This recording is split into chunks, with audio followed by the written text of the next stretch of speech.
Today's episode is sponsored by A Mountain Far. After a 12-year hiatus and relocation out to the countryside, A Mountain Far, the emo, post-hardcore whatever label from Southern Ontario, has returned.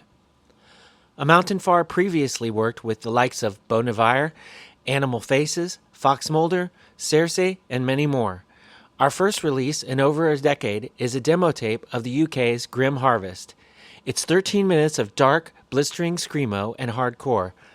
Grim Harvest includes members from many classic British screamo bands, including Crows and Ra, Me and Goliath, and Battle of Wolves, just to name a few. New stuff is working its way down the pipeline soon. Find us on Bandcamp and Instagram at A Mountain Far. Hello, and welcome to Everything Remade, a podcast that I hope is about growth as much as it is about music.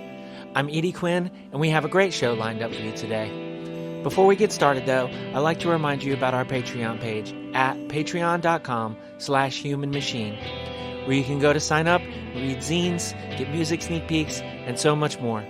That's patreon.com/humanmachine. And now, I'd like to play something for you.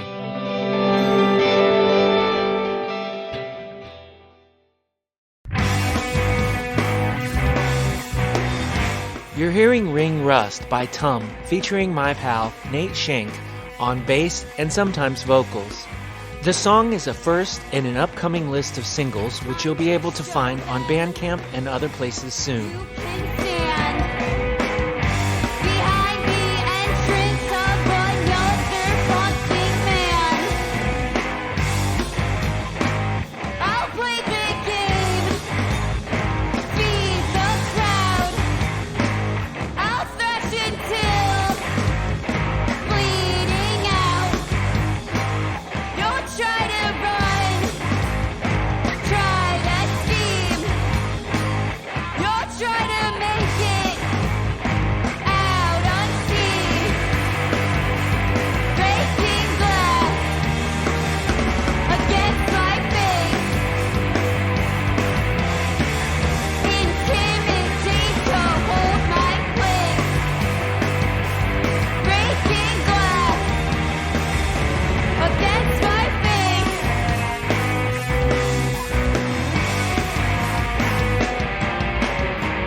I guess in a sense, like, that was my first real experience of being in a band. Like, I grew up in an extremely rural part of Northern California. So, like, my high school graduating class was like 45 people. And I was, in terms of like people who played like rock music instruments, one of two people in my graduating class, and there wasn't really anyone else who like played instruments outside of, you know, like high school band or whatever, who went to my high school. So like I wasn't in a band in high school. That wasn't really an opportunity. Like there were people who like I had connected with in sort of like the next town over, which was like a 45-minute drive, and we had all of the intention to do a band, but never actually got together to practice. The logistics of like driving my drum set over like a small mountain range to set up and practice at someone's house like never fully materialized. And like I did some like music like summer camps later in sort of like high school where like I, you know, played with people. But yeah, playing in screamo bands was like my first time being in like an actual band that like wrote our own songs and like practiced regularly and were, you know, playing shows and stuff like that. Mm-hmm. So you started out on drums? My first instrument was piano. Like I started taking piano lessons in like I don't know, like third grade or something like that. And then I played trumpet in like high school band.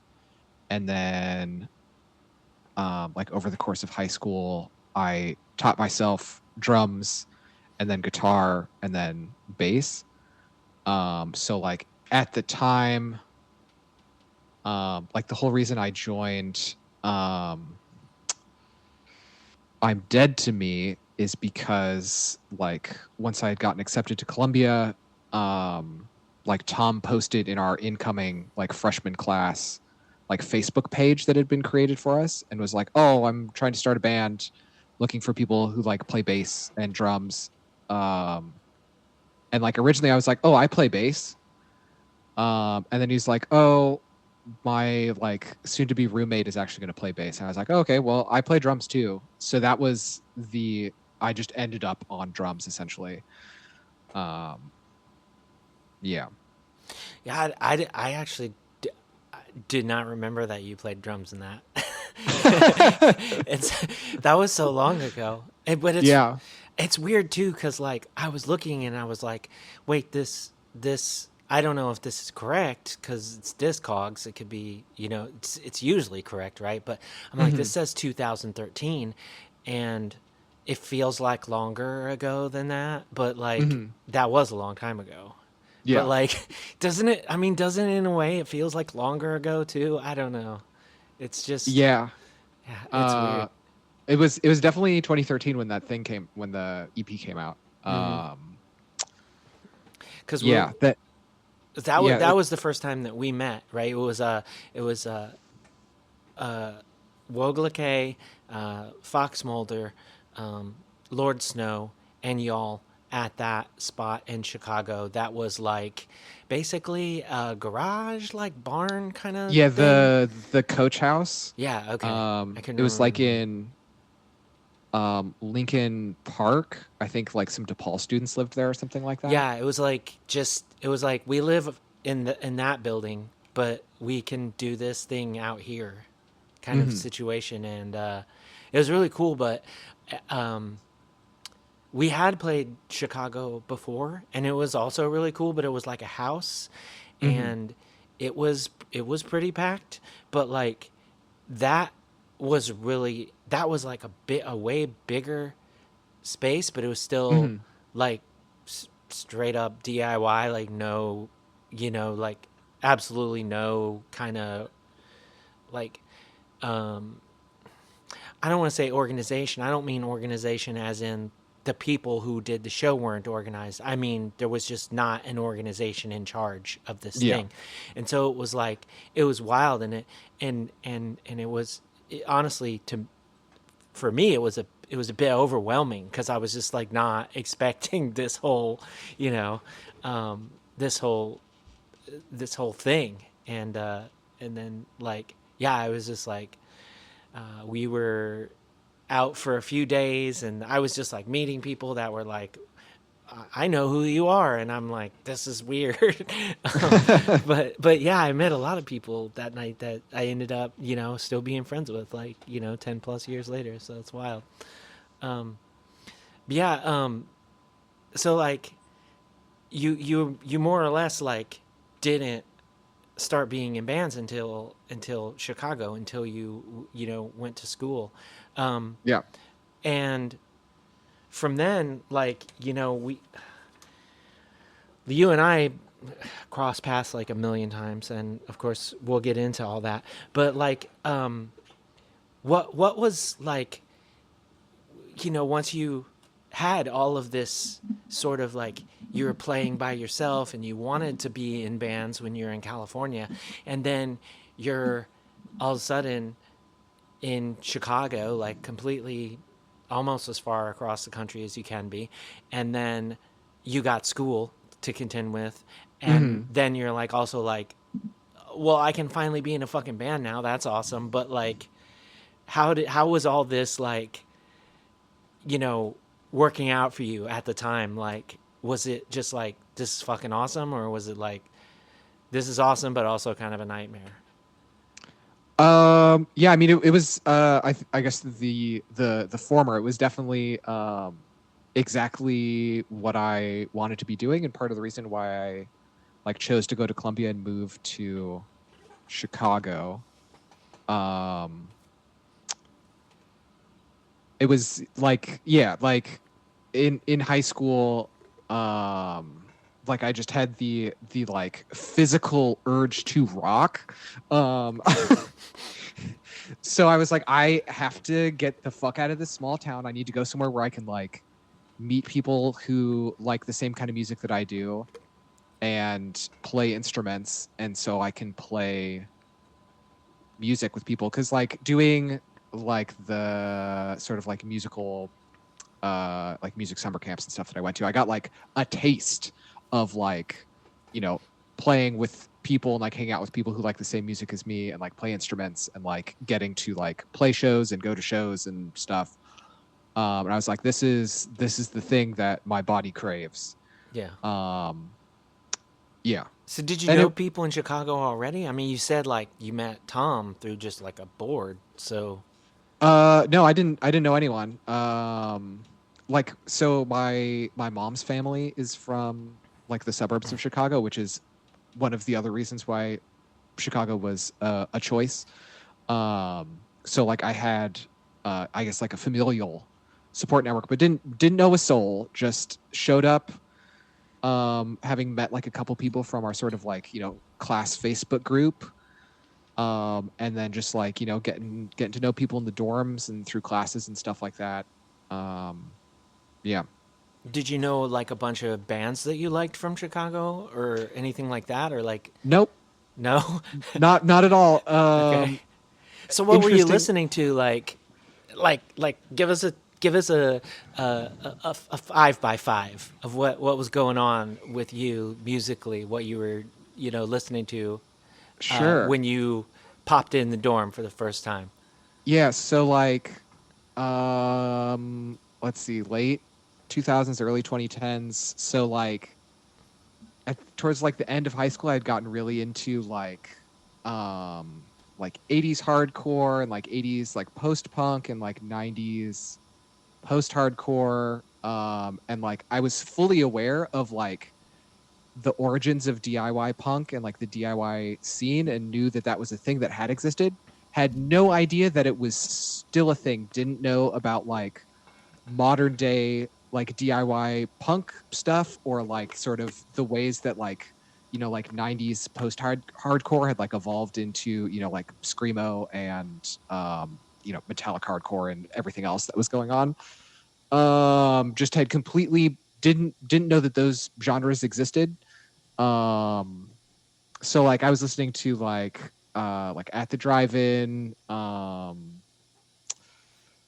uh as far as like a sort of post-hardcore touchstone, like I was listening to Fugazi, listening to a lot of sort of like 2000s like post-punk, like the Killers, Bravery, that sort of stuff. And then listening to a lot of like late 2000s like indie stuff, and like borderline electronic stuff, so like TV on the radio, basically a lot of stuff that like Pitchfork was writing about, like that sort of genre of music. Okay. So when you go over and you meet Tom for the first time, is this like an introduction to that kind of stuff? Yeah, essentially. I mean, it was all like his posting, once we like started talking, over the course of the summer before we like both moved to Chicago. He was like, yeah, like if you like these bands, and I think he sent me like At the Drive-In and Indian Summer or something like that, some other sort of like post-hardcore like screamo adjacent Mm-hmm. bands. Um, he was like, yeah, if you like this stuff and can play blast beats, I think it'll be fine. And I was like, don't know what a beat is. Got to Google that really quick. Learned how to play blast beats over the course of the summer. And I was like, yeah, this is like I love. I've never heard these bands, but I had heard At the Drive-In, but like the other bands he Yeah. said, I was like, not familiar with these, but this slaps. This is exactly the kind of music that I'm into. Um, so it was a very like uh, a natural fit. Yeah. Um, Did you feel like what you were hearing was just like, oh, this is just like the next jump up in yeah. like chaotic energy or however you want to describe, like, I mean, you're like Hmm. you're more or less hearing blast beats for the first time, so you're like, oh yeah, this is like the logical like continuation of like how do we get faster, how do we sound wilder, how do we sound more like unhinged. Yeah, absolutely. It was like, oh yeah, this is the kind of music that I like. Hell yeah. Yeah. Um, Yeah.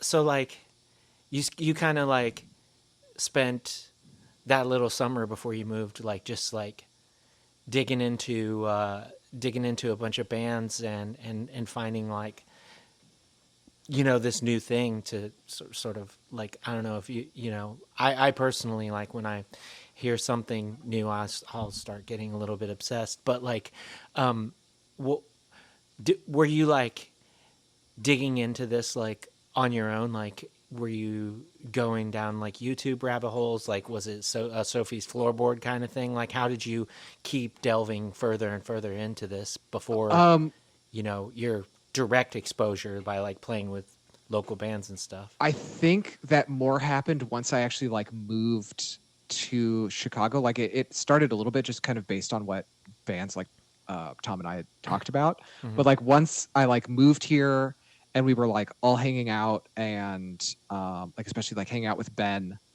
and like learning about Loma Prieta, Comadre, Funeral Diner, Orchid, La It's funny, that's Quiete. like all Yeah, California bands, and yeah, it took you going exactly. to Chicago to.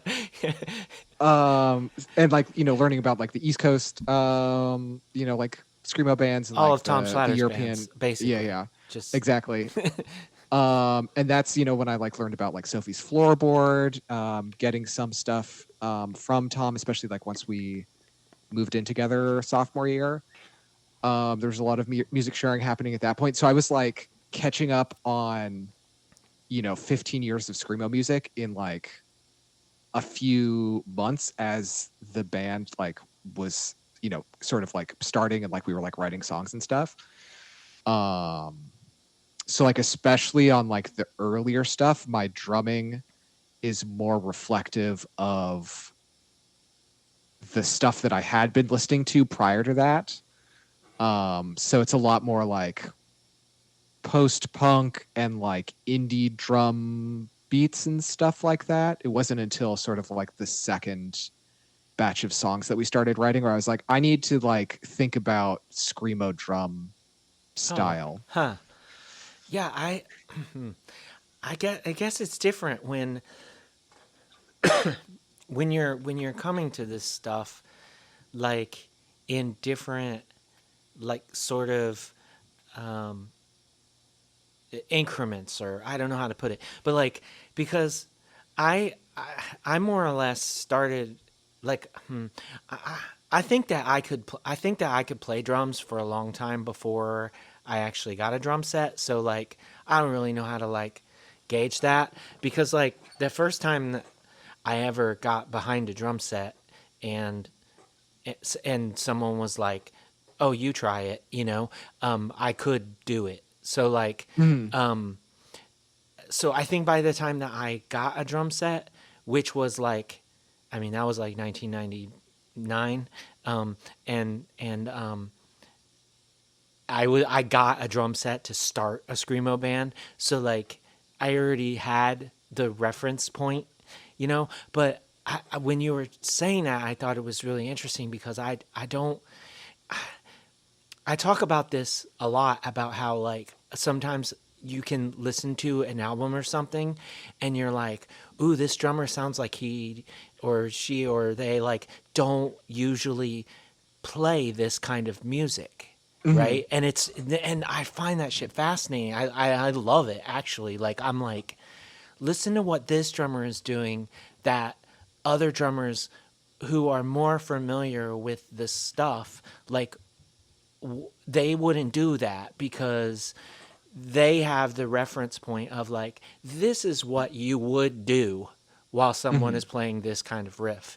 and And I don't know. Yeah, sometimes like it just doesn't occur to me like that you would have to think about that like later because Yeah. like that was your first like you're like, well, I'm just going to hear the riff and I'm just going to play what I'm going to play, but my background is all of this other stuff. And then later you're like, oh, like we've played shows with Lord Snow and you watch Eric play and you're like, oh shit, I suck really bad. Yeah, I No, am. I am a fucking scrub. yeah, no, that's everyone's takeaway. Like when you play a show and Eric just played, that's literally like everyone's takeaway.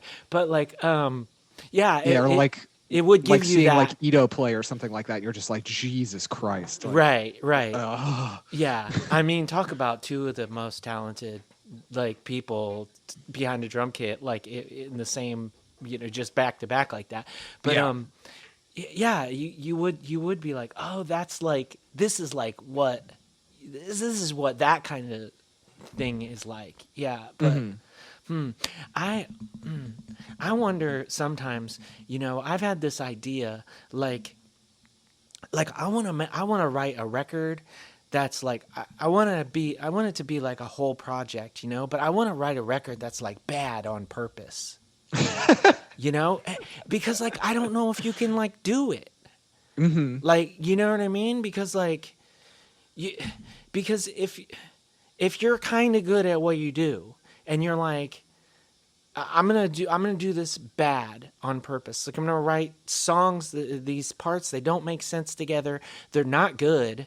Like, Hmm. but like you're not being loose on purpose. Not that. Yeah. Not like, oh, I'm just gonna eat shit this whole recording and like, but just to be like, I want none of this to sound like it goes together. I want none of this to make sense.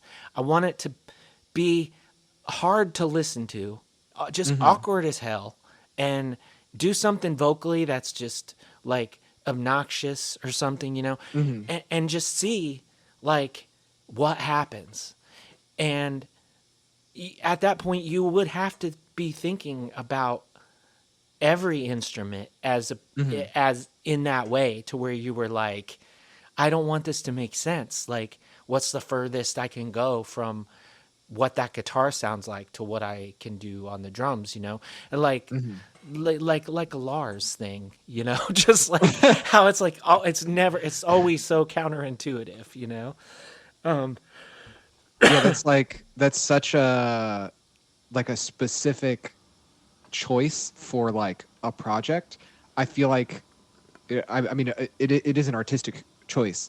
So like I feel like the end result would still be like artistically interesting because it's the whole thing would be such a conscious effort of like making the I guess quote unquote like objectively incorrect choice as far as like what you're going to do for whatever the part or instrumentation is. yeah, Like I feel like you would still come up with something that would be like interesting to listen to, yeah. I feel like and have artistic merit. I feel like best case scenario, right? Like someone listens to it, they feel not gross, but just like, like I need to go drink after that. Like I need to chug some water because I just feel strange, and then a year later, like it calls to them. You know what I mean? They're like, I gotta listen to that again just to make sure it was bad, and they listen to it again, and they're like, oh, and then like this happens for 3 or 4 years in a row, and then the fourth year that they like get it. And I mean, I'm Yeah, not yeah, saying that I made it for you to get it. I actually didn't, like yeah. it's just like you as the listener, you get it. I still don't get it. I made it to suck. But yeah, I don't know. I mean, I've been fascinated with that idea for years now, and I think the only thing that stopped me from doing it is 1 million projects that are already finished. There's Hmm. that, and then B, like just like everything else, just how like every Coma Regalia LP or whatever, like I go into it with this very specific thing, and then people are just like, another awesome Coma Regalia record. which is, you know, that's the things that I see because it's Yeah. nice. I don't look for the rest of it. But Hmm. and to the listener, I think it's no different than anything else. Even though I like, so I think that's the thing is like I would be like I'm gonna make the worst record, and I would do it, and people would probably be like, "This is." It would be different enough that they'd be like, "Yeah, I don't know what she's doing. This is weird," but like, but I think I have this like thing where I can't like it will still sound like people will still be like, yeah, that's an Edie record. Like it would still have my grubby prints on it, and it would be too. I couldn't wash that out enough for it to be as weird as I want it to be. You know, I don't know. Hmm. Like that's my other apprehension is like I'm afraid it wouldn't be bad enough. You know, because like I tried to write something really weird once, and like I won't say what it was, and then when all was said and done, it wasn't that weird, and people were like, "This is awesome." It wasn't. Nobody was like, "This is weird." They were just like, "It's awesome," um, but but like I said, I don't go looking. So maybe people were like, this is weird and this is not awesome." I'm not sure, but yeah, I don't know. That's just I don't have enough things to think about. These are the other things that I think about. But it's a good time.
I told you a while ago because we were, we were getting, we were talking about Charmed Form, and we were talking about like, y'all have all those songs that are mostly recorded, and so, excuse me, we're gonna do a tape of them when they're all done and all that, and Hmm. and I was like, perfect, when that happens, you'll come on the podcast, we'll chat about that, and then because of like everybody's conflicting schedules and everything, that's still in the works, but you got particularly busy with one of your other projects again, and that is Tom. And I listened to the EP that y'all put out in 2018 for the first time in a couple years now, and I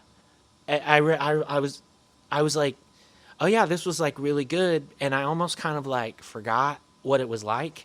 Um, but like I knew in my back of my head, I was like, it's like Pixies ish, it's like this. I knew like the overall general vibe, but I was like, it wasn't until I was listening to it earlier, and I was like, this fourth song, like they're doing like a really weird vocal, like, and then when earlier you were like, oh, I was into like a bunch of post punk stuff and stuff, I was like, then it clicked. I'm like, yeah, okay. So like, when it came to those four songs, were like, were you aiming for something like when you're doing these vocals? Like, were you doing a thing, or was it just like this is what feels like for the song? Yes, I was actively doing a thing. Okay, because it's I'm quite different. Like, there's a few voices that you're sort of like doing, but the yes. last one's like, I'm like, this is like a, I mean, I hate John Lydon as a person, but I'm like, this is like a Public Image Limited feel kind of Mm. thing vocally. Yeah, I'm sorry. Go ahead. No, no, absolutely. I haven't listened to much uh Public Image Limited, so that's an interesting comparison. I am a huge like Self Defense Family drug church fan, and like specifically um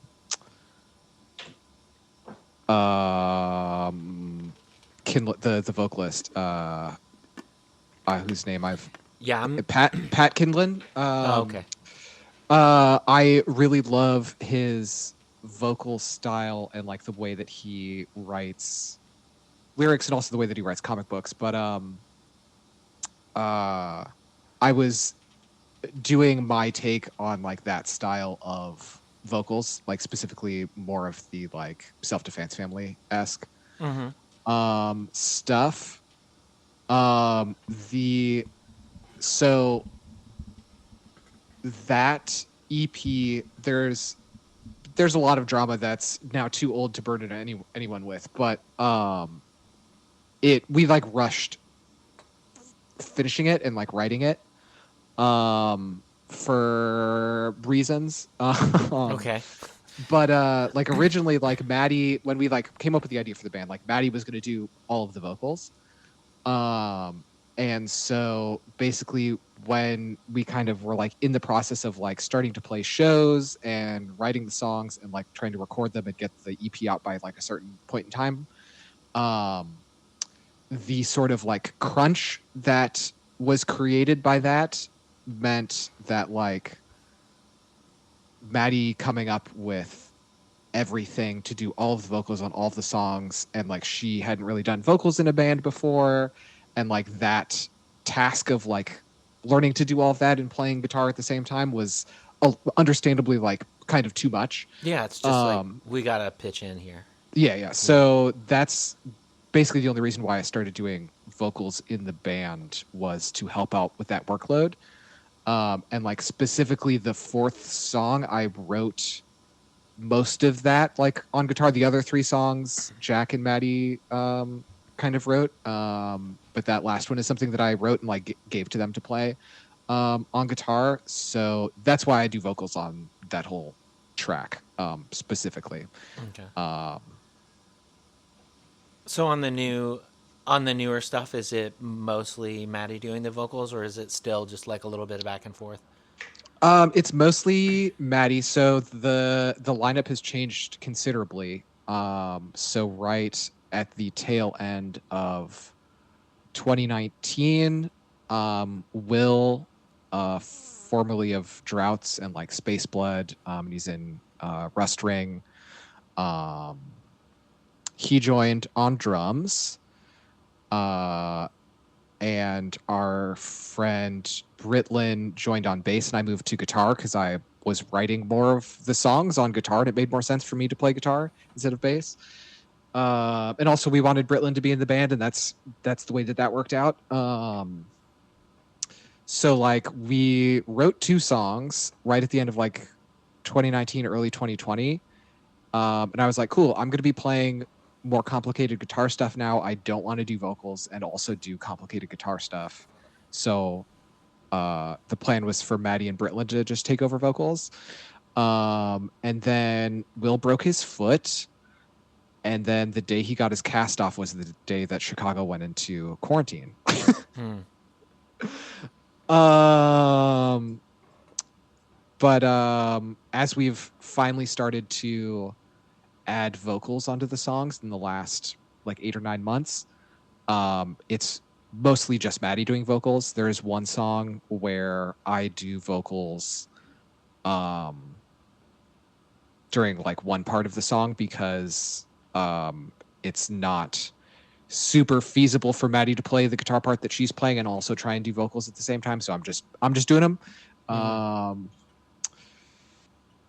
and they are stylistically somewhat different from what I've done in the band in the past. So Yeah. I I was wondering, like, you know, yeah, when it starts, you kind of I'm kind of thinking like, oh, because I remembered that you also did vocals, so I was kind of like, oh, this like is this going to be more like Raina Maria or whatever than I remember, but it was like, yeah, it was not that. It was like more, it was less like back and forth and more just like apart and apart. Um, mhm, is that like, so like now it's more or less like all Maddie, um, mhm. and you're gonna have a single out like next month. But how many songs did you record for the new thing altogether? So we have a single that's going to come out next month before the show that we're playing, um, which I'm sure we'll talk about later. And then we have another song that is mostly recorded. That's going to be another single that hopefully comes out this year.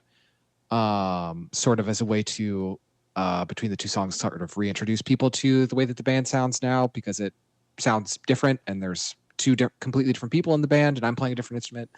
Mm-hmm. Um, but we have 7 songs in total that are written right now and like fully like fleshed out. Some of them still need vocals, but they're they're all like fully demoed. Like we have demo recordings of all of them, like multi-track demo recordings, just as a way to like, because when you're writing music for 3 guitars, it's a lot more challenging than writing music for 2 guitars. Okay, And I it's didn't. and it's Who else is playing guitar? so it's me, Jack, and Maddie. So Oh, okay. So the Jack three is original still people, involved. Okay. yeah, the 3 original people in the band are now all playing guitar. So it's like, well, in practice, it sounds like when we're practicing, it sounds cool, but it's not like the most ideal situation to be able to hear what everyone's doing. Mm-hmm. So like every time we sort of like think we've like finished up a song, like instrumentally, we'll do like multi-track recordings and be like, okay, does this work? Do the things that we're doing like sound good, and make sense as a song? Um, Yeah, I'd hate to hear a mono recording of something like that. Like I'd pull my ears out. How do you do that? Like not to get like too. I mean, people like this sometimes, so the inside baseball thing is fine. But like, how do you do that? Like, do you say, okay, somebody's dead left, somebody's dead right, and then somebody's center, or yeah, yeah, pretty much. more or less? We'll do sort of like we'll like DI all the instruments and record the like drums live in the room, and we'll just overdub the rest of the instruments over Mm-hmm. it. And then just like kind of hard pan them so everyone has like kind of their own space in the mix without Mm-hmm. like going through the whole process of like fully mixing the song, just to get like a rough idea of like what's happening and what it'll sound like recorded. Mm-hmm. Um, So do you ever, when you're doing that, do you ever hit a wall where you're like, hey, somebody needs to change what they're doing because this just doesn't work recorded? we haven't hit any moments like that yet. What has more commonly happened is like we'll be recording the overdubbed guitar parts or something, and Jack does a lot of the like lead stuff, and he'll be like, you know what, I've been playing it this way, and I think actually I have a better idea, and so we'll like come up with a new part for the song, basically, Mm-hmm. like individual guitar parts that work better. So it's sort of just like an extra writing step in a sense of being able to like surgically hear everything that everyone's doing and being like, oh, you know what? I don't really like what I was playing all that much. I have a better idea. And, you know, um, and doing that in a more controlled environment than just like everyone getting together and, looping a single riff for like 10 minutes while we all try and figure out what it is we're trying to play. Yeah. Yeah, this is a big part of what I do also, but nobody ever gets to hear any of that. It's just like I'm done before. By the time anybody Yeah. else hears it, it's just like you're like, wow, you just wrote this whole record just like that. Of course, yes. Just I just started playing the guitar, and then it was done. Um, Now Jason does hear it sometimes, like in the split specifically. We did we did the whole thing, like um, we did like basically the entire recording, and then we did the recording again for real, which is like the only time that I've done that. Hmm. Before that, the the second recording sucked. So I actually like it was a really long time ago, but like it was like we recorded some stuff for a split 7-inch, and then it was like, okay, now we're gonna record it for real. And the second recording, like Mark was like, let's record to a click, and we did, and I was like, this sucks. Like I sound bored. Like I sound like not kinetic at all behind the drum Hmm. set. I just sound like I'm playing the drums. This is fun, like, and I don't know. So we just went with the first one. But obviously, Jason's totally different kind of player than me. Jason is the kind of player that is always locked onto, like, you can, I mean, you can almost set your watch by him anyway. So, Hmm. but I will say that if anybody ever hears the demos for that, I've thought about just like putting them on my Patreon or something. Just hey, like for shits. There's no vocals on it. Maybe there's like some vocals. Like when I'm Hmm. just like, oh, I don't want to lose that idea. Then I'll just throw something down. Um, but I'll say that they were faster. The songs were Mm. faster, which is, you know, and also the one part that like everybody loves that we always have to like cross our fingers and hope we get right when we play it live in Algo Error. Oh That my part god. did not exist on the demos Hmm. because um,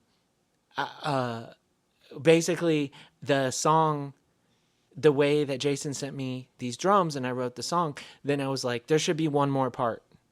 And so I tacked the guitar part on the end, and I never heard the drums until the final recording, and the drums came to me, and I was like, uh. And I think I told you about how I actually had to turn them off, Yeah. like when I did the recording. Like, so like I just like turned them off, and then I just tapped my foot like to tap my foot like a metronome and recorded the guitars. And I was like, and then like I was like, I fit them there, and I was like, that does work. And at that point, then I understood how it works. But like Hmm. before that, I was like, I don't know if this works. Jason's like, it works, trust me. I'm like, I do trust you, but I don't know. um but yeah, it's I don't know. It's fun. I think that it's really interesting how like even like in your situation where you do play all together all the time, that still later on, because you're hearing it uh sitting down and through the headphones and whatever, that Hmm. you'll still hear those things where you're just like, okay, well, this is like the 700th time that we've heard this song, but all of a sudden, you know, bing, that light bulb goes off, and Yeah. yeah, I don't know. It's I mean it's it's surprising how often you'll hear a live version of a song where the vocalist is doing something different or whatever, and it's like actually bad. Because like you know, do you ever feel that way? Like you hear a live version of something and you're like, why is the vocalist doing that? Like it's so bad. I can't. I can't. I can't think of a specific thing.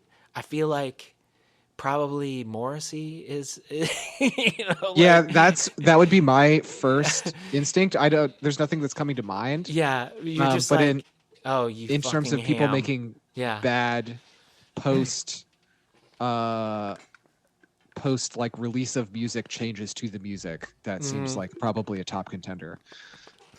Yeah, you're just like, why are you holding that note that way? Like out of like after like 20 years. I know you get bored because you're singing the same like songs for 35 years, but like for crying out loud. Um, Yeah, I don't know. It's fun.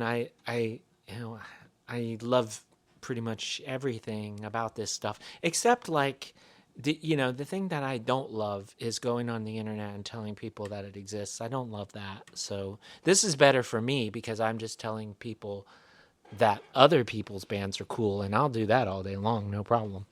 Um, but yeah, so you're just like you have the 7 songs, and you're more or less like, we're gonna do one, we're gonna do another one, and we're just gonna like kind of build them up from that. Like, so is that like a sort of no pressure kind of? Yeah, like we're still like we definitely want to write some more songs before we go like into the studio and record like a full length. Mm-hmm. Um but the main goal of like getting enough songs to be able to play a set and then being in a position where we're practicing frequently enough to like be able to get ready to play a show, which finally happened this year, which is very exciting. Yeah, it's just been a sort of glacially slow process, which is, it's fine. It's all happening. We're there. We're playing shows now. We're going to be putting out new music. That's extremely exciting. Hopefully, we sort of uh, after the show we're going to play in July. Hopefully, we get more show offers and stuff, and hopefully, we're also like tight enough on the set where we can go back to like also writing new songs. Um, yeah. Yeah, sometimes that can be the thing where it's just like, yeah, that was awesome. Like, why don't we kick it into high gear, or Hmm. whatever, or medium gear, whatever Yeah. gear is next up. Don't have to overdo it.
You said you've got this show, and that's next month. You said that's with Zeta. Okay, so there's two shows happening next Okay. month that I am playing. So on the 12th, we are playing the PRF Barbecue, which is a barbecue turned music festival that spawned out of the electrical audio fora, or like internet forums. So like Steve Albini's recording studio. Oh, okay. So it's like that online community around sort of electrical audio was like, hey, let's all get together and like do a barbecue. And this, I don't know, started in like the late 90s or early 2000s or something. I'm not super sure on the deep lore on it. But then it turned into also a music festival, and like while he was alive, Steve Albini was like the grill master. So you'd go, you get some hot dogs from Steve, cool bands that fit into the genres of music that like that sort of whole scene gravitates around. That's like, the vibe of like the music that's getting that they're generally trying to book on it. So Right. that's happening. That's the Tum show on July 12th. Oh, okay.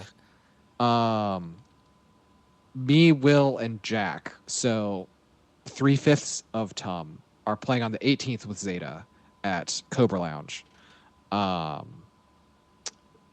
And also Bursting, which is Ben from Stress Positions, and I think the drummer from Thou, and some other Chicago musicians. One of them was in a band called Anne's with Will.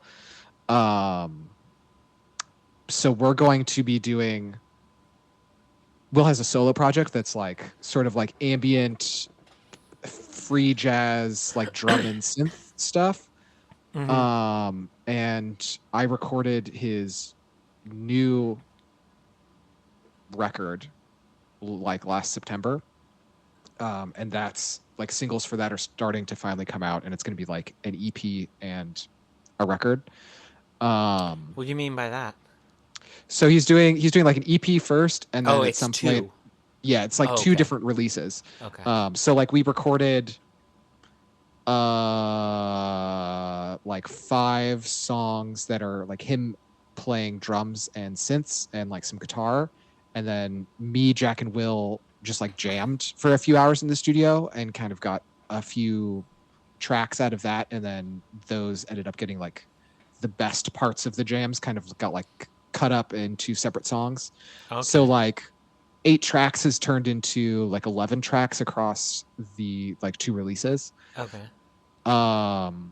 So we are going to be doing a set, the 3 of us, sort of like full band, free jazz, noise stuff. That's going to be really interesting. We had practice last night to sort of figure out what it is exactly that we're going to be doing. Okay. Because Um, I listened to the track when it came out, and I listened to it again today to like give myself a refresher on it, mhm.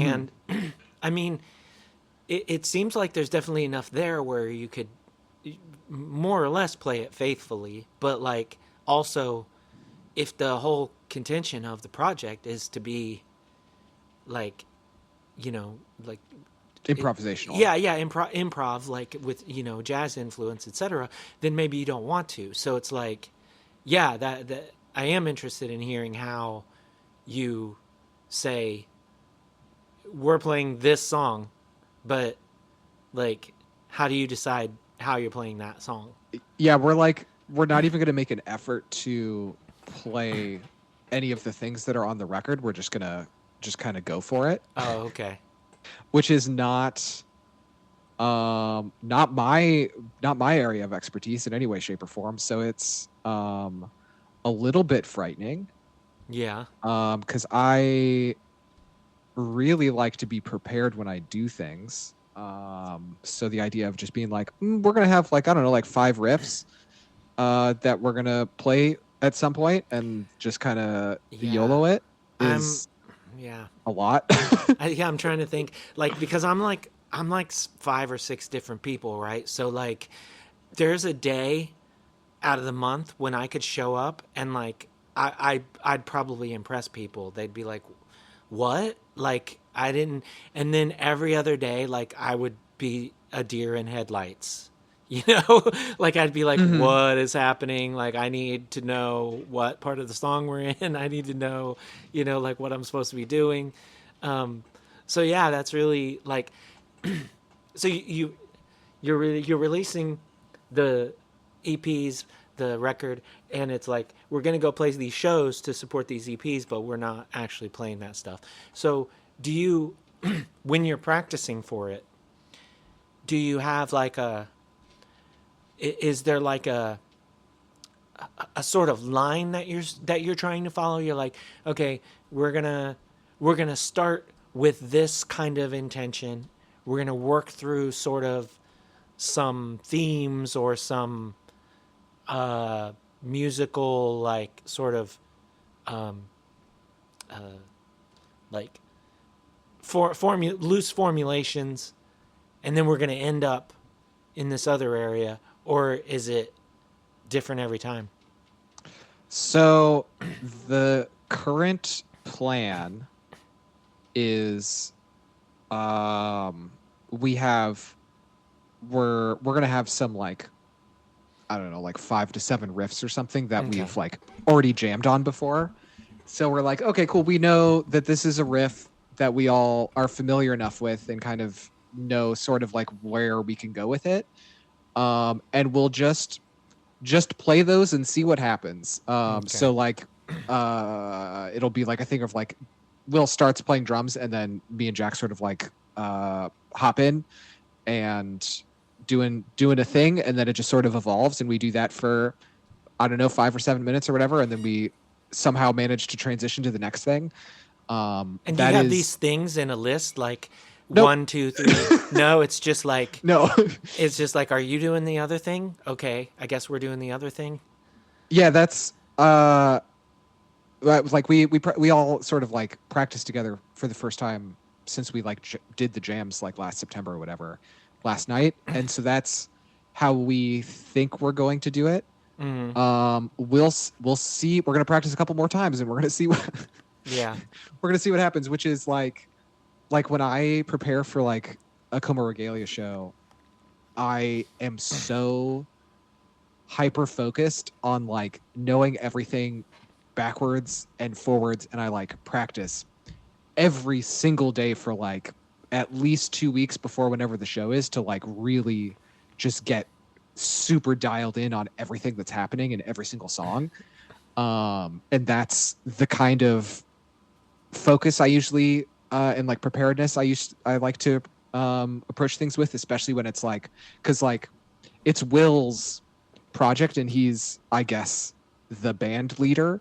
Mm-hmm. If you want to think about it in sort of like a jazz trio way, I guess. Mm-hmm. So like, especially when it's someone else's like musical project, or like, like with Como Regalia, where it's your thing. I want to show up and make your thing as good as possible. Um, so not doing that for this project is, I just straight up have to turn my brain off and not think about it. And Yeah. just be like, it'll be fine. Yeah. It's gonna be fine. We're gonna have fun. That's the whole, yeah, yeah. I mean, I think I've probably, you probably already know this. If I've not said it, it's probably obvious anyway. But you can't even like put a song out of order. Like once I know the set list, like you can't do that because I'm just like, no, does not compute. And what the worst part about it all is too is like that. I'll sit there and practice just like you described, where I'm just like, I try to get to the point where I'm not even thinking about it anymore. I'm just doing Mhm. it. And then something still happens to where once the words are coming out of my mouth at the volume and like with the intensity that they're coming out, like once that's happening, like the rest of my bodily functions are just like goo goo. It's just like I'm like the rest of my body is useless because it's all just like me having a meltdown, Mhm. and like and and everything else like is superseded by that. And so it was like I could have just not practiced, it would have been it would have been fine, but I still have to have the songs like it's got to be in this order. Like Yeah. once we decide the order, and I'm adhering to the order, I'm rehearsing the order, however you want to look at it. But yeah, it's yeah, I don't know. That sounds like a lot of fun. But like I said, yeah, I understand what you're saying about like you just you have to just like, you know ball is life, trust the process. You just kind of gotta shut off the brain. And like there is like I said, there is that one day out of the week or the month or whatever where I would show up and I would have something brilliant to add to this. And then there's Mhm. every other minute where I'd just be like, Mike, I'm so sweaty, and I'm just like, you know. how But how to how to play guitar? yeah, yeah, yeah. But it's still fun. That's the thing about music. Actually did actually did a project for. I don't want to say we did a project because we never recorded anything properly, but I did a project. I was doing a project with the vocalist for that band, Lick Golden Sky, um, Alexander Lesher, and like we would just get together and jam for like 2 hours at a time, and we would just like we would have like guitars on, and we would have the bass on, and we'd have the drum set, and we would just hit record, and we would just like move around to the different things. And it's like it was like a Bauhaus version of what, like, you know, you're describing, which was Mm. like, and it was fun. And like I still have these like 30-minute like record, like a few 30-minute recordings or whatever on my computer. And and whenever I am like see a file name or something, I'm like, what the fuck is that? And I hit play, and I'm like, I'll listen to it for a minute. I was like, that was really fucking weird. Like, how did I, like, how did I get to these places in my brain? And it's kind of, I don't know. It's weird. Like, I'm not that kind of person that can, like, I don't seem to be able to access the same parts of my brain, like, whenever I want to. Like, I Mhm. don't know if that makes sense, but like, you know, like I'm like, this sounds like guitar music that, like, this could be in one of the Legend of Zelda video games, and then the next Mhm. part is just like boop beep boop bop boop boop beep bop, and it's like just real weird shit. And I'm like, yeah, I don't know. Like I said, I want to write a bad record. I want to write it so bad. um, yeah, I don't know. It's a lot. It's that sounds like fun, and I enjoyed the track a lot. I I can't imagine like what um, a whole album of that will be like. Whether it's gonna, like, is it all loosely gonna be It's similar, or is it just like it's gonna take some, because it's all kind of like, oh, that took a turn. You know what I mean? So mhm. yeah. It's I um a lot of the record is not quite like that because that one is pretty much like just kind of noise with Okay. drums happening. It's Okay. a lot. The single is a lot of that. We sort of like get into like an actual like groove towards the end of it, Yeah, but yeah. There was a s- fair bit of it where I was like, okay, what is Nate playing? Like, where are they in this? And then you're like, um oh, there it is. Okay. I am most of that track I am playing the a pedal on my pedal board more than I'm playing my bass. Right, right. It's a combination of the Red Panda Tensor, which is sort of like a looper, like tape playback sort of thing, and you can change the pitch of stuff, and you can like um, speed up or slow down the sort of like loop. So I'm doing like really, really short, like microsecond loops. And there's like a randomization function. So it'll like randomize the settings on the pedal. And then there's also like a delay, and I'm playing with the feedback and stuff. So that's a lot of what I'm doing for that specific track. There aren't any other songs on the record or on either of the releases that are me doing that. Um, that I can think of. The ones where it's like Will playing bass or guitar, or not bass, like synths and or guitar and drums are pretty vastly different. Sort of, I mean, it's all still like the vocabulary of like the sounds and sort of the vibe is unified across the whole thing. But yeah, so there's like songs that feel like they could be in like a sort of like 80s like European like horror movie or sci-fi film or something like that. Mm-hmm. And there's stuff that's like closer to sort of like harsh noise electronics with like free jazz drums happening behind it. Okay. There's some more kind of like straightforward like groove and riff based like stuff from the jams that we did. Okay. It's I'm trying to think of what the right word to describe it is. There's a lot of variety, but it all makes sense in the context Sure. of the whole thing. Sure.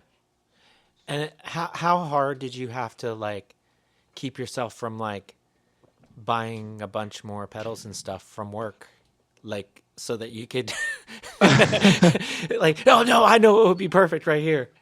um I already have too many pedals. You already had So too many. it's quite easy not to buy more. You're like I'm I every time I thought, oh, what if I had one of these? I actually had it. So Yeah, I've gone through my like pedal era. I've already gone through like a modular synth era of like irresponsibly buying stuff. Yeah, so the most recent thing I got for myself was like I got a white Gibson SG because of Fugazi. Um yeah, and they look really cool. So they do, they do. I mean, I I have other body types of guitars, Mhm. and when I play them, I'm like, why do I have these? Um, and it's not. It doesn't have anything. Like I do think that the SG is the most balanced, and that's what I like it about it. Mhm. So there is that. But it's not like I don't like the way like a Telecaster sounds or whatever. I do. Mhm. I have a project that I only play tellies on, um, and I'm still kind of like, why am I doing this? Um, but yeah, if I don't know, if I ever was like, oh yeah, I want to have like multiple like colors of the same guitar. I mean, like I'd have a yellow one, I'd have a white Mhm. one, I'd have a pink one, I'd have a fucking purple one.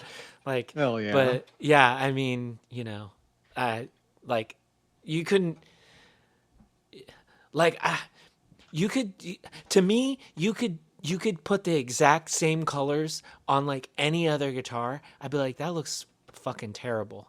But you put Mhm. any of these colors on an SG and I'd be like, that is fucking sick. Like, Hell yeah. I mean, imagine just a yellow Les Paul, like the way those yellow SGs are. Mhm. That's dumb looking. Like that's ugly. Like, sorry. Like I don't know, It just is. Yeah. Um Yeah, I'm a sucker for double cutaway guitars. It's just yeah. it's like, yep, you did it. That's the correct guitar Yeah, shape. yeah, yeah.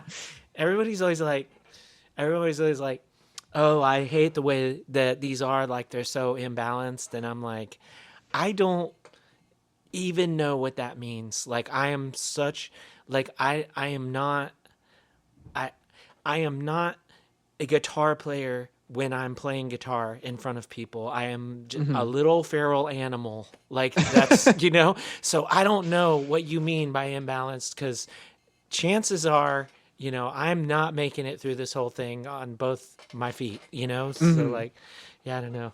Um, but yeah, I don't know. Beautiful guitars. I'm looking at mine right now. I'm like, I love you. Um, but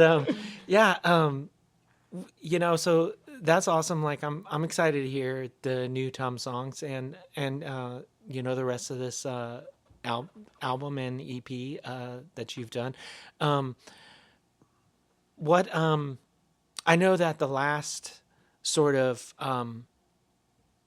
progress report or whatever for the Charm Form was that there's guitars to be done still, right? So, okay, so yes, so the Charm 4 record. So, everything except the things that I have to record myself are done. Oh, So okay, it's just me. Uh I okay. have been meaning to record like I'm going to record bass next and then vocals. Hmm. And I've been meaning to like go and record the bass parts for like I don't know, like 3 months, 3 4 months, something like that. Um and I get distracted or I get sick, or most recently a tree branch fell on my car, so I didn't have a car for 3 weeks. Ugh. Um, so it's just like constant sort of disruptions. But once this Tum single, I'm like just about done mixing the Tum single, and then I'm going to send it off to mastering. Once I'm done with that, and then, especially once we're past this show, I'm gonna have a lot more free time, and I'm gonna be like, all right, we're finishing the Charm Form record. It needs to be done. Um, yes. So that hopefully, hopefully will be done sooner rather than later. I have a lot of really cool ideas of what I'm gonna do with the vocals. I'm like really excited to finish the record, and we're gonna do like sort of like sort of like synthy like drone noise interludes that go between each of the songs to sort of like flesh out 5 songs into a more like appropriate full length Mm. sort of playtime. Um yeah, like I'm really excited to do it. I just stuff keeps happening. Yeah, no, I Uh I do know because yeah, I've been trying to finish that 7 song Coma Regalia thing that you did the bass on for like, and then it's like, oh, I have a catheter in my junk for 2 months, and then like my car is in the shop for 3 weeks, mhm. and I'm trying to find out how I'm gonna pay $2,000 for something, and then Yeah. like I get sued by some credit card company, and then my computer melts down after 15 years of recording everything I've ever done, uh, and then I get a $900 like tax bill for label stuff that like doesn't even take care of itself, you know. So Yeah. yeah, I do get it, but like, knock on wood. I don't have any wood right here. This snare is made out of nickel. Okay, there's one of the toms. Knock on wood. I just got my recording set up back together like 2 weeks ago. I Hell still yeah. need to get. I still need to get so much stuff on here because like whatever came in the Reaper, like download, with like the compressor plugins and stuff. Like I they either suck or or I just like don't understand the like I understand compression like Mhm. to a degree, obviously I've been using it, but like the way the way that you're used to looking at the way an interface works, and okay, when you Mhm. slide this and that adjusts this, and as opposed to just like putting in like the I don't know how to explain it, but like the user interface on like some of these, it's just like you putting in like raw numbers, and I'm Sure. like, Yeah. this doesn't work for me. I don't Yeah. like, I need the slider. I need to like Yeah. be able to listen and move this, and it's like dialing in an amp and stuff. You gotta, and I don't know. So like, I still gotta like get in here and download a a bunch of stuff so I can get like back to, and and then this is the fucking kind of shit that I tell people like, and this is like a do as I say, not as I do thing, but like Mhm. the kind of shit that I tell people constantly, like, don't worry about this, like, just do your thing, it is the shit that I'm like stressing out. Like, I'm like, Yeah. like, I just got to a point where with the last like 2 Coma Regalia LPs where I just got to a point where I'm like consistently making an album that sounds the way I want it to sound. And now I'm Mhm. like starting over. Like, Yeah. Did you have to like rebuild your computer or? I had to get it was so so long story short, the motherboard melted down, and Oh. also the hard drive melted down. Oh my God. And they were like, so it was like, it was like $70 just for them to tell me that. And Mhm. then they were like, we could recover. Now, I kind of saw the writing on the wall. So I kept backing all my shit up. I lost Mhm. like 2 podcast episodes. That was like it. That was the last thing I Nice. guess that I had not backed up, because it was just like conversations I had like one day and then the next, and then it was like literally like a day or so, and it died. But they were like, we might be able to recover the stuff on the hard drive, but we have to send it to this other company, and it's going to start at $800. And Yeah. I was like, well, I backed up. I backed up like 90% of this. The other 10% is not worth $800. And they were like, but it could also be upwards of 1500. And I'm like, fucking no, So I just got like a new computer, new old computer. I Mhm. and I was real stressed out about like because last time I had to like install new drivers for my interface. Mhm. Um, they don't make the drivers for this anymore, so I had to use a driver for one of their other products and like hope it Mhm. worked, and I had to do that again. And so I'm having this. I'm having. I'm still in the phase where I'm like dialing in the latency, and I'm still in the Sure. phase where I'm like, why is this only finding, why does this think this thing is only two channels, or shit like that. So I'm still like figuring it all out. Like I said, I've only just like a couple weeks that I've been like downloading the things that I need to download, and like just having spent, I mean, I spent like 2 days with the latency thing, so Yeah. I was just like, after spending 2 days with that, then I'm like, I'm gonna spend 2 days doing literally anything that is not on this computer, because you have it at that point. You're Yeah, like, I think yeah, I'd rather like peel my own fingernails off than like re-download plugins. yeah, It's no, just the worst, yeah, the and absolute worst thing in the world. that's where I'm like, and I'm like, obviously I'm not gonna get the exact same ones. They're gonna be similar, but they're gonna be Mhm. good, right? But I'm gonna have to learn them, and then I'm gonna be through that whole thing again, where it's like, well, there's what I'm hearing here, and then there's what I'm hearing in the car, and I'm gonna have to get used to all this again, just Yeah. like how everything works. But you know, I don't know. Things are. It seems like this computer will be able to handle things that my other one didn't. So I'm looking at it as like a, I should be able to actually like be recording, like, and I should actually be able to mix while plugins are running. Like imagine that, because I used to have to just like imagine what it was gonna, like I used to be able to run like one plugin at a time. So I like have I'd have the drums going with the guitars, and I couldn't have the EQ on the guitars if I had the EQ on the bass. I'm like, just like Mhm. imagining this is what the guitars sound like. So is this bass gonna fit with that?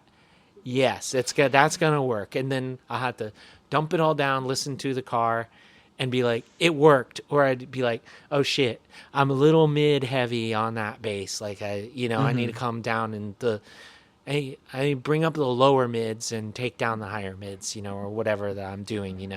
Now I should be able to, in theory, haven't tried it yet, but I should be able to run the plugins while I'm mixing and be like, wow, I'm getting like a fairly accurate, sense of what this is sounding Mhm. like without having to dump everything down and listen to it elsewhere. But so I'm, yeah, it's taking me longer than I'd like, and like you Mhm. said, I'm also just like, oh gosh, yeah, downloading plugins, like why aren't they working right? Why Mhm. why aren't they appearing in the you know list? Every other problem that I'm potentially gonna have, and it's like I need to just like get down here and just be like, okay, we're fucking doing it. Mhm. But yeah, like I said, after that couple days with the latency, then I was like, yeah, I'm gonna go and do something else. Um, but yeah, I'm excited to hear the record. I'm excited to hear the new Tom. I'm glad that you're getting out there and playing shows every once in a while. Somebody asks, like, will we come and play a show? And I hope we get to do that some more as well Yes. soon. Um, but yeah, like, so you got the Tom show, and then you got the show with Zeta and Will coming up. Is there anything else that we should chat about, like before we sort of wrap up here? Um, that's that's it. That's all that's on the horizon for me with music. I mean, it's like three whole album things, kind of, So it's not, Yeah, I mean it's like yeah, it's yeah, a lot of stuff. it's a lot. Um, yeah.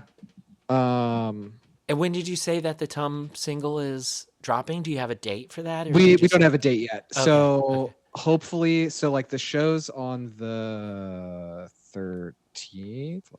Let me look at my calendar again. The 12th. So it's on July 12th. I talked to my friend who's going to master it, and it sounds like he'll probably, if I get it to him early next week, be able to like turn the masters around by the end of the week. So that's like not quite enough time if we want to do like a whole like Spotify playlist rollout kind of situation for it, because that usually takes like 2 weeks. Mm-hmm. So what's probably going to happen is we'll get the master back. There's currently a like sampler for the PRF barbecue. One of the tracks off of our EP is on there. They also have like a Spotify playlist.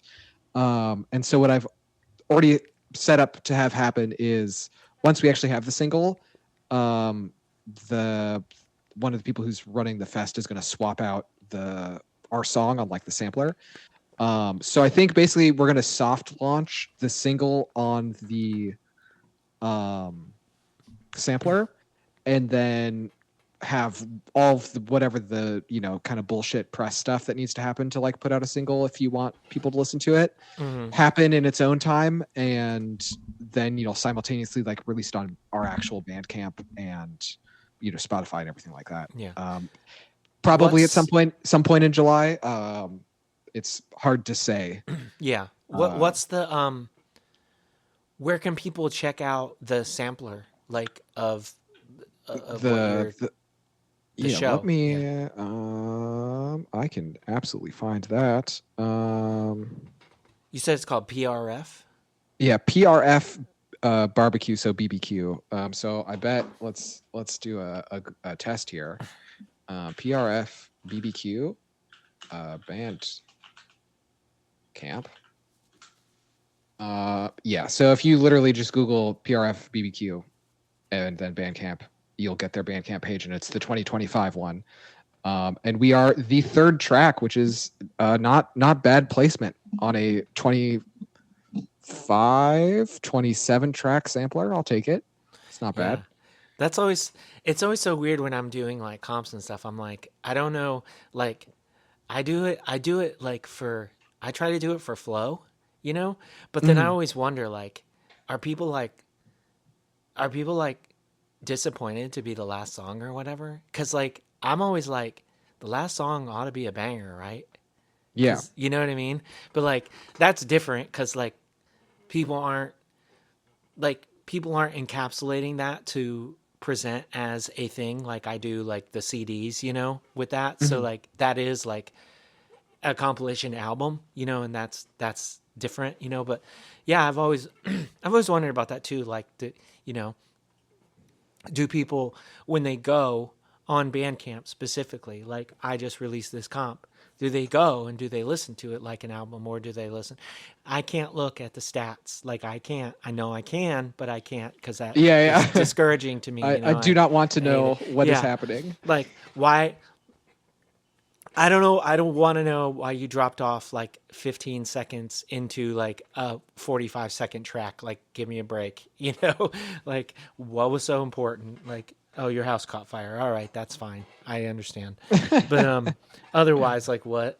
Um, yeah, it's I don't know. It is interesting, but yeah, awesome. Yeah, And I guess if I'm gonna really sort of shill these shows, yeah, where are tickets they? are tickets are on sale Mhm. for the PRF barbecue. It's like I don't know, like $18 for Saturday. We play first at 2 p.m. It's at the Fallen Log, Okay. aka Kitchen 17, which is a relatively well known like vegan vegetarian restaurant in Avondale, I guess would be the neighborhood. And the tickets are on sale for the Zeta show at Cobra Lounge on July 18th. But they haven't updated the event with the rest of the bands that are playing. So I'm sure they'll do that at some point. Yeah, you just have to take their word Hopefully for it. soon. Yeah, But yeah, those tickets are also on sale. Both shows will be cool. I can promise you that.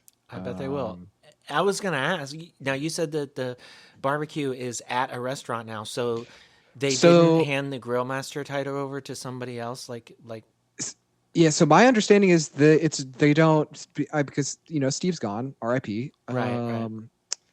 I don't. I think they're not doing. the barbecue aspect of it anymore, especially since it's now like actually in a venue. Cause like, I guess before, the venues that they would do it at would have like patios so that they could set up a grill and stuff outside. Mm-hmm. But I think they're just like, it's more music festival than festival loosely, I guess. Music of a series of music events than it is like grilling. Yeah. Or barbecue. That is at least my understanding. I could be totally wrong, but I'm assuming they are not grilling meats at a vegetarian restaurant. So, Yeah, I mean, you wouldn't think so. Like yeah, you can't. Yeah, you can't. You can't like you can't unburger the the grill. Like if you I mean maybe like a couple burgers on the grill and you can get that out, but a whole day's festival worth of burgers on your grill, you're not getting that out, But yeah, no, it sounds awesome. And yeah, I was just curious, like I don't even know like you know, modern producers or whatever. I certainly know one that equates to, Steve Albini or whatever. But yeah, I'm like, oh yeah, they got like Mark Trombino is the, new grill master or something, but 5 people will know who that is. But anyway, yeah, no, that's awesome. And I hope y'all have a lot of fun. I don't want to turn this into an 8-hour chat like on the way to New Friends Fest or something. But is there anything else that we should chat about before we take off, or did we get it? I think that's pretty good. I talked about all the things I'm doing right now, which is I think probably the most interesting. I could certainly talk a lot about recording music and getting into music and stuff like that, but we have been cooking for a while. And that was my conversation with Nate Schenck. Thank you so much, Nate, for taking the time to chat with me. It's always a blast. Thanks to all of y'all for listening wherever you are as well. Don't forget to subscribe to the Middleman Records YouTube channel for show updates and more. Until next time, take care and do good things.